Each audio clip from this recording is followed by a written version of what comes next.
Hi guys, this is your girl Christy Dior. I'm back for another video. Hi, how are you? Excuse my voice. I am partially sick. But anyways, from the title of this video, I will be reacting to episode 13 of Baddies West. If you would like to see my reaction, my thoughts on this video, please give this a thumbs up and also subscribe to my channel because it helps me a lot. Now let's get to this video.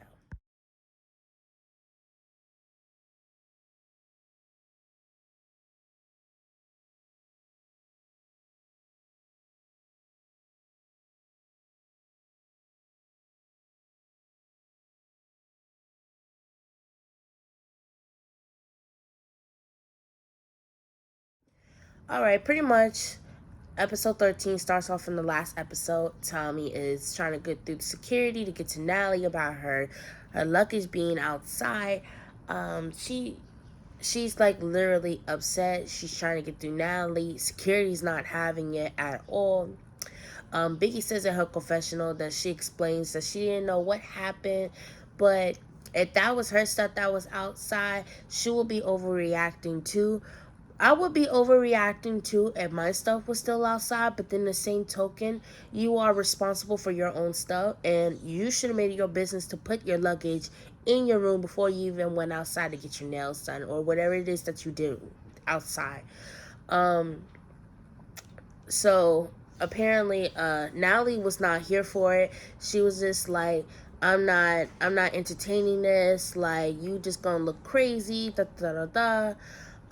Tommy eventually leaves the house and that pretty much ends the scene from there.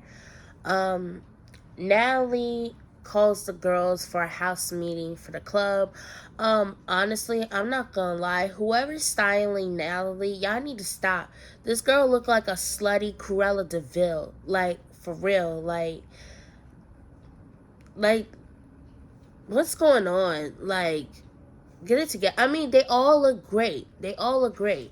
Like, I was feeling their hair, but it was just a lot going on. And I'm like, girl, you look like a slutty Cruella DeVille.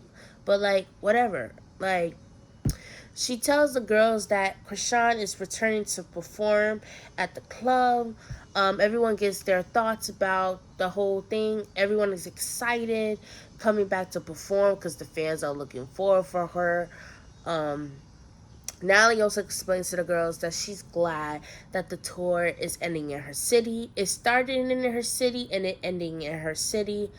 Um, she also appreciates the girls for coming on the tour, making time to come on this tour, whatever they got going on. Um, from performing to hosting, DJing, also even getting along with each other despite everything that had transpired throughout the season. She also explained that about the whole Tommy situation. Um, Stunner in her confessional feel like Stunner is scared. Stunner, my bad. Stunner feels like Tommy is scared. I feel like she is scared in a sense because, like, okay, think about it. I'm in a hometown, like, somebody that I'm not cool with. Like, she probably gonna call up her peoples and probably try to jump me or do whatever it is that they want to do.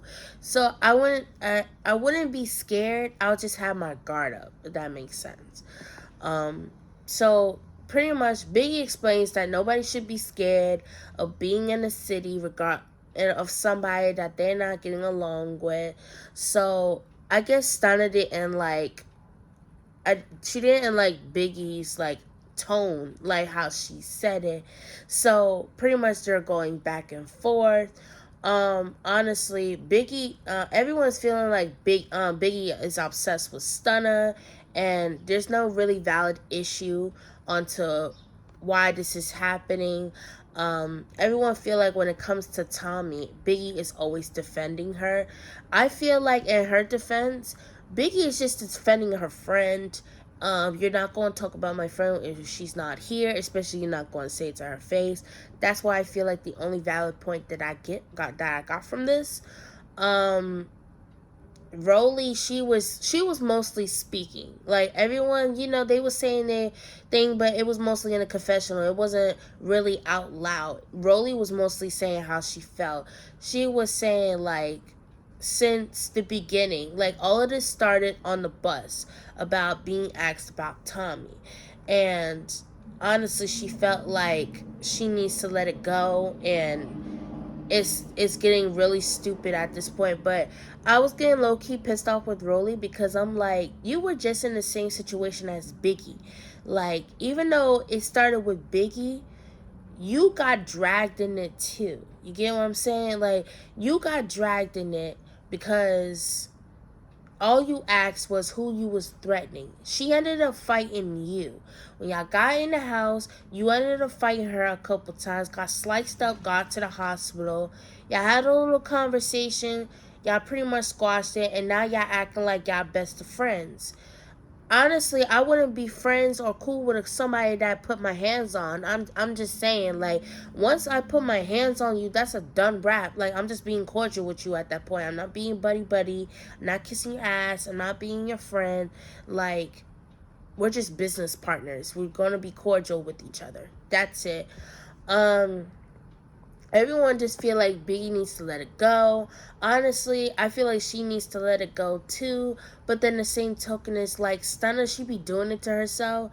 Biggie was minding her business. She was letting it slide until that whole cat letting them sit having that talk. Like, they even said it themselves, like they thought everything was cool, like they were minding their business until they had that talk. So I feel like that talk right there kind of like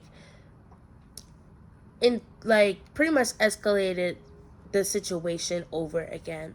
um pretty much that's the scene ends from there. All the ladies eventually get on the bus. Stunner and Biggie is separated on the bus. They're still on the same bus. It's just Biggie's in the front now, and Stunner is in the back with all the ladies. Biggie explains that she's letting Stunner sit in the back because throughout the entire show, Stunner has been isolating herself and been in the front while everybody was in the back. Pretty much Stunner's experience on being in the back with the ladies in the bus. She feels tired. She want to isolate herself. And I'm like, maybe when you're so used to doing something, you get comfortable. And I feel like with her being by herself in the front, I think she got comfortable. So now that she's around everybody, she don't know how to adjust to that. And that's that. Biggie FaceTimes Tommy and informs her about what happened. Tommy pretty much explains that she doesn't care and wants her to believe them as far as her not being her friend. But I feel like Tommy was mad. Like, when people are mad, they often take their anger out and say things that they really don't mean. They only say because they're mad. I think Tommy really likes Biggie, but she feels like she's mad. Like, she's mad her stuff was in there, was outside. Before she hangs up, she tells Biggie that she ain't coming. And Biggie looked like a sad puppy in the confessional, looking like she lost her best friend. So that ends there. The ladies get to the club. The club is packed already. Natalie explains that Tommy is already at the club. It feels like she's being shady. Tommy explains in her confessional she's gonna be professional, but if something happens, she already know what she gotta do. As far as with Scotty says she had her guard up and the energy is too loud for her. She explained the last time she was in Oakland, it was for the Baddies West audition, and she got jumped by one of the people that was getting auditioned. So ever since then, she got sort of PTSD. Lo explains that a woman is like in their space, like trying to get in their space. She's telling them to move. We find out that it's Stunner's best friend or cousin, whatever the fuck they are. But Lo is saying it's like she needs to move, like she don't belong here. Stunner is upset because she's trying to bring her friends and family up on the stage, and security's not letting them, but Tommy brought her friends and cousins on the stage, so she felt a type of way. Krishan, we eventually see her again.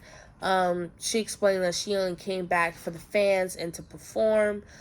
Um, Natalie explains that Krishan is isolating herself and not speaking to nobody. I don't know what was that about. I guess she was just trying to keep it professional, like come in, do a job, and leave. Natalie says she feel like Krishan should have had just stayed home and she was going to have an attitude. And I feel like Natalie was making that about herself. Like, if you said, regardless of y'all situation, you kept it cute, you kept it professional, just see it like that way too. She just being professional. She's just doing a job. Um, Next thing you know, there's fights everywhere, and I'm just like, what's wrong with everyone? Like, Razor feels like DJ Sky is not doing her job. Like, you have one job, just be a DJ, and you're constantly screwing up. Stunner says she sees Tommy whispering and feel like she was gonna get set up. Um, um, Krishan performs and said that she felt bad vibes coming into the club. She said she told her stylist. And honestly, whoever her stylist is need to be fired. Because why are you letting this girl dress up like the girl still had the same wig 13 episodes ago. Like from the season that started. Like she only... Throughout the entire time we've seen Krishan on this season, she only had one wig, one different wig, and that was like that carrot top, like orangey looking wig, and that was it. She put back on that blackish, bluish ombre wig. That was it. Um, so pretty much, someone threw a shoe at Blueface. It hit Blueface. And pretty much at the performance, Krishan is asking the audience who threw the shoe. And because the fans is not answering the question, it made her upset. Um, a fight breaks out and everyone is coughing because apparently somebody had sprayed mace around the club. And if you ever spray mace, mace is super, super strong. Like, you spray a little bit and it got people coughing. Like, so everyone is coughing from the mace and they trying to run for an exit. Shit was getting crazy. Eventually Stunner says she sees Tommy like getting carried on somewhere from, and she sees, yeah, next thing you know, Stunner's getting jumped by like maybe 4 or 5 people from what I saw. Tommy says she looked back and seen that Stunner was getting jumped. So she figured out what happened and she ends up fighting Stunner when she had the chance. And that's pretty much ends that episode from there. On the next episode, they're still fighting. The girls eventually get on the bus. The girls go on a vacation. They go to St. Cruz, I believe. The girls are performing, making their introductions or whatever. And it looks like they're like doing a festival. And that's pretty much it on this episode. If you like my thoughts and reaction on this video, please give me a thumbs up. And I'll see you on the next reaction. Bye.